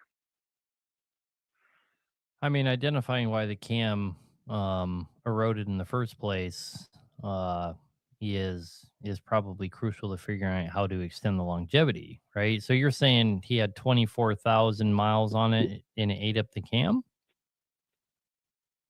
No, 24,000 hours. Oh, so he's hours. pushing. Right. He's probably Wow. pushing close. Yeah. Okay. Yeah, you threw me for a loop because at first you said miles and then anyway. So this thing's super high mileage. Yeah, I'm from Canada, so we Sure. talk in hours and kilometers. So I mean, when you have that many hours on your engine, miles, you don't get to bitch too much, right? you just fix what's going out and be happy she's still rolling. But most of the time, yeah. Most of the damage that happens to the valve train, especially this late in the game, is usually started from carbon problems in the oil. And it's probably because the engine itself is wore out and putting a lot of carbon in the oil. I would guess, and this is just a guess, that if he dropped rods and mains on this thing and looked at him, that he's starting to see quite a bit of wear. And it's most likely because we're wore out, and we're putting a lot of combustion gas cranks started the oils, viscosity, and suspension, and all of that on top of that. And he's seeing accelerated where he wasn't before. The engine's probably wore the fuck out. Yeah. Okay, sounds good. I think at this point, to answer the question directly, I think at this point there's not preventative maintenance now that's probably going to stop accelerated wear on everything, because it's probably a combustion gas issue. The one thing he could do is start changing his oil every 5,000 miles, and then he could drag it out longer. But the better thing to do is probably overhaul it now. And this is important. When guys overhaul them before they are fucked, the amount of money they spend to overhaul them is astronomically smaller than guys that wait until there's just nothing left of it. Yeah. You know, and yeah, that's what happens with the cat. I mean, I know you're in Canada, so you're going to get bent over either way, but maybe they'll at least give you the semblance of a reach around if you do it early. Yeah, you bet. Yeah. So, anyway. All right. Yeah, no, that full an in frame up in Canada here, kind of where we're looking at for an ISX, right around 40,000 bucks Canadian. Ooh, it's not like we never have them reach there, but man, they got to be really effed up for that. Oh no, that's the everything still a good price. Yeah, I talked to Canadians. A huge part of our clientele is Canadians because they save so much money coming all the way down here. It's crazy. Yeah, well, I got a buddy talking about calling you about a B model cat, sending it down there. So yep. All right, maybe brother. We'll take it down there when it's call us next week and tell us about your other problem. Okay, thanks. Have a good night. Yes, sir. Have a good night. 4 more. We better burn them up. We're down to like 10 minutes. Hello, you're on the air. What can we do for you, brother? I've got a ISX 15 def deleted 18-speed transmission. Runs really good, lots of power. But when I split to the high side and put it fifth gear direct, when it hits 1,500 RPMs, it cuts out, falls on its face. It's only gear it does now. What could cause that?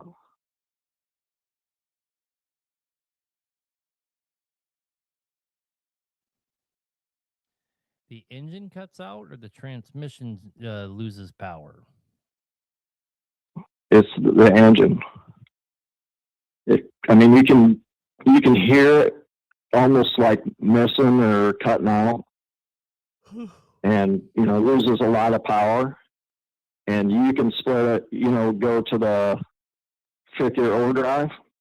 It's fine. I mean, it literally any gear it runs perfect, except for fifth gear direct. So fifth direct, it cuts the engine out. And fifth over, no problem. Yep. I'm not gonna lie. I'm scanning the comment section, hoping somebody knows more than I do, because that's. I've had several people, other mechanics, talk to them about it, and they're like, that's not possible. I was like, well, you can get in and drive it. It's crazy. Because it's not possible. Here's going to be my guess, okay? Because I'd like to at least make a guess. It's got to be the transmission causing the problem.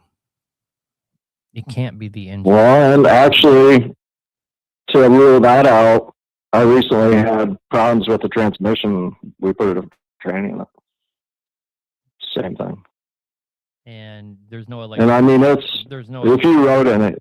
There's no electronics on this transmission? No, it's just a regular 18-speed transmission. Which I know is crazy because, I mean, that engine has no idea what gear it's in, right?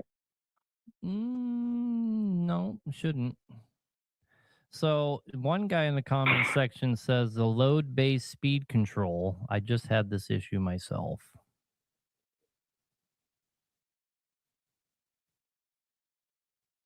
Really? Load-based speed control? It's Yeah, because the engines can sense the load, right?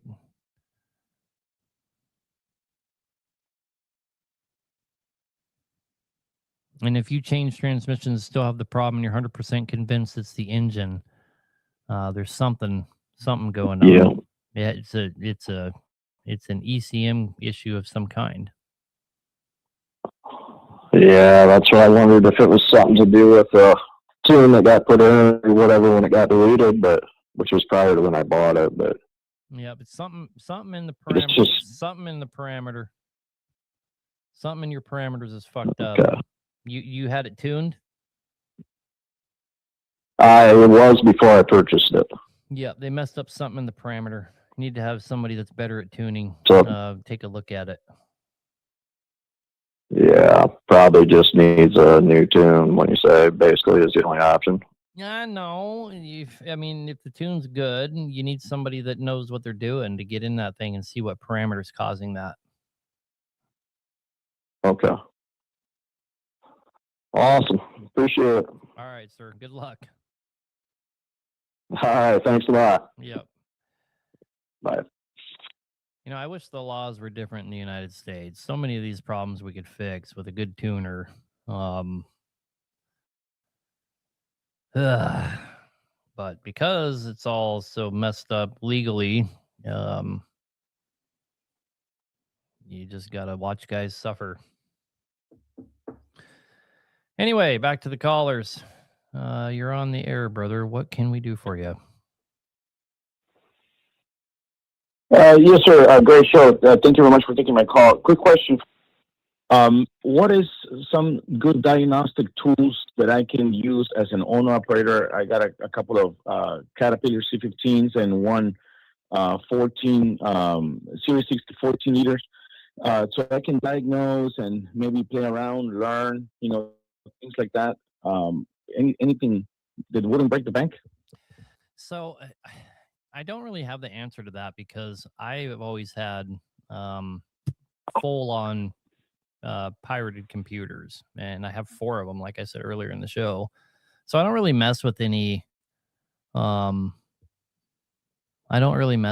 like scanners or anything. And all the scanners I've seen guys buy off of tool trucks and shit like that, they're always they never work. They never work right. They're always a joke.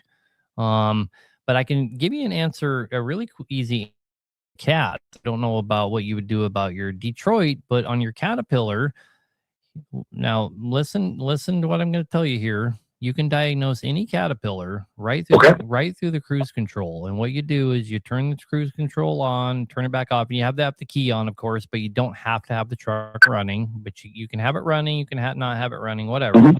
Turn it on, turn it off. That kind of resets it. Then you hold down on resume, and it's going to, on the dash, the check engine light's going to give you a 2 count. For instance, it'll go 1, 2, 3, 4, 5, slight pause, 1, 2, 3, 4, 5. That would be code 55. It's always going to be a 2 count code. So, and if you didn't feel like you caught it the first time, turn the cruise on, turn it back off, hold down on resume, and then it goes, let's say it's code 36. It's going to go 1, 2, 3, pause. 1, 2, 3, 4, 5, 6. Okay, I have code 36. Then get on Google. What is cat code 36? It's going to tell you exactly what it is. I didn't know that. Okay. All right, brother. Cool. Well, appreciate the information. Thank you so much for the insight. Yep. Have a good night.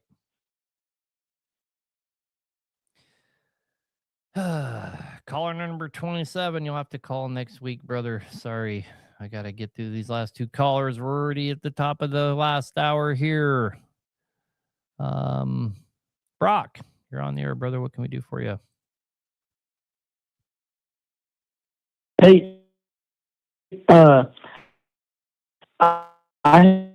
have a C12 and it's a thing where it's on it, and I need it to run a double hydraulic pump with a Repto. What can you tell me about that? I'm having trouble finding a Repto from Caterpillar or from anyone at all. I don't know what that is. A rear engine PTO, a gear train driven off the back of the engine. Driven off the back of the engine. Rear engine PTO. I don't. Yes. So, like, I build a lot of engines that have rear drive kind of stuff like you're talking about, but I never get involved in the part of marrying all that up. Like, somebody just ordered 3 engines from me a day or 2 ago, and they're all going to be rear drive power takeoff, just like you're talking about. So I'm familiar with what you're talking about, but I never deal with that side of it. You know what I mean? I'm going to build the engines, turn them over to them. They're going to get everything going. Right. Yeah. So I guess that's sort of what I'm asking. You will send them out with a rear engine power takeoff? No, so they're going to line me out with on what kind of bell housing that they need. Right. And in this particular case, they're just regular bell housings. They marry them up from there. They do them themselves. Like, we've done a lot of water pumps and stuff like that, and different, and we're doing an asphalt plant engine right now, and it's got set up like you're talking about, but I don't get involved in that part of it. You know what I mean? Okay, I get what you're talking about. Yeah. Okay. So I just that sums up my question. Yeah, I don't know enough about that side of it to help you out. Some guy says in the comment, tell him to call Franklin Truck Parts. So maybe Google Franklin Truck Parts and call him tomorrow. Okay. I appreciate it. All right, brother. Have a good night, man. Thank you. Yep. Bye. You too. We'll see you. All right. Last caller here.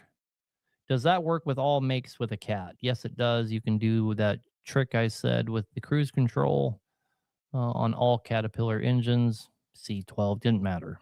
It will work. All right, you're on the air, brother. What can we do for you? Yeah, what's going on? Hey, I got a question for you. So I've been having I had like a dirty filter, separator filter, and I changed it, but the engine light came on, so I had to go check it out. And what basically happened was number 3 injector was causing problems. Now what I did was, before I had already changed the fuel filter, water separator filter, and all that. I just had an oil change.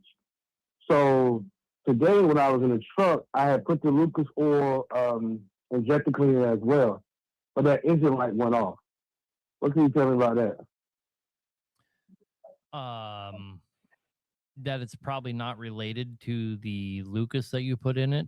I'm not saying that it's impossible, but it's highly unlikely that the Lucas did anything.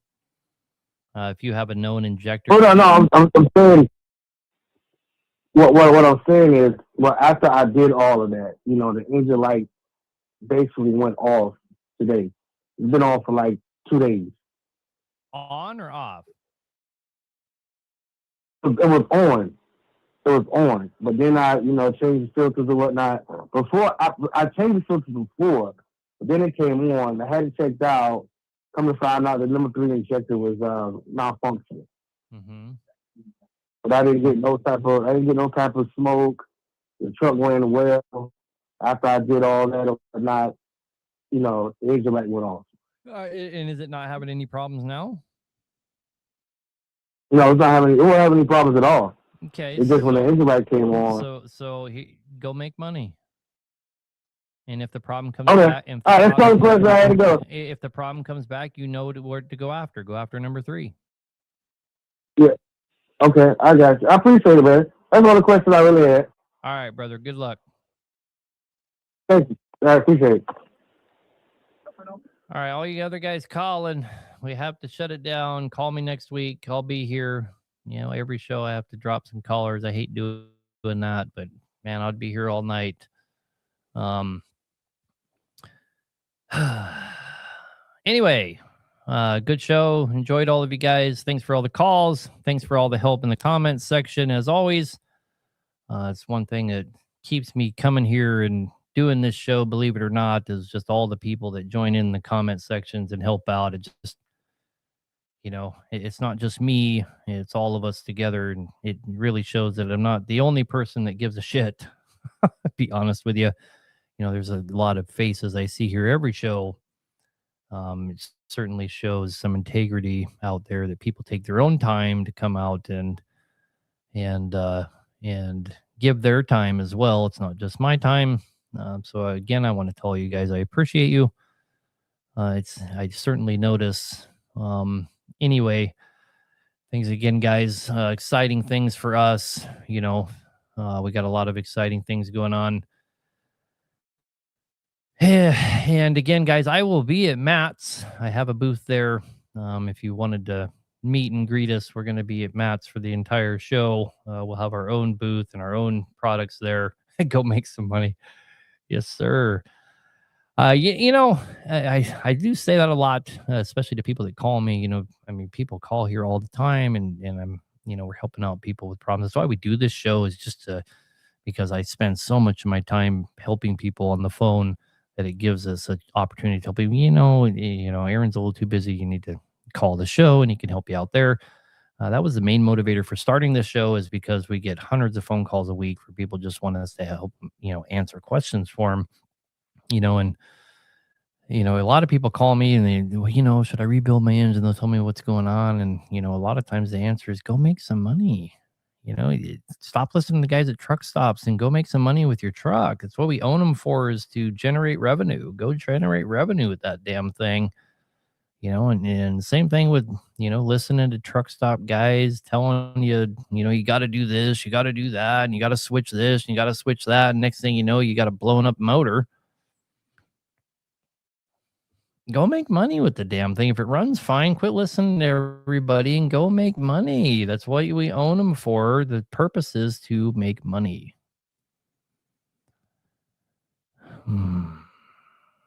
Anyway, guys, have a good night. Appreciate you. Love you long time. See you next week. Keep up with us. We got lots of exciting things going on. If you can make it to the Mid-American Truck Show, we will be there. I'd love to meet and greet as many people that we hang out with on here as I possibly can.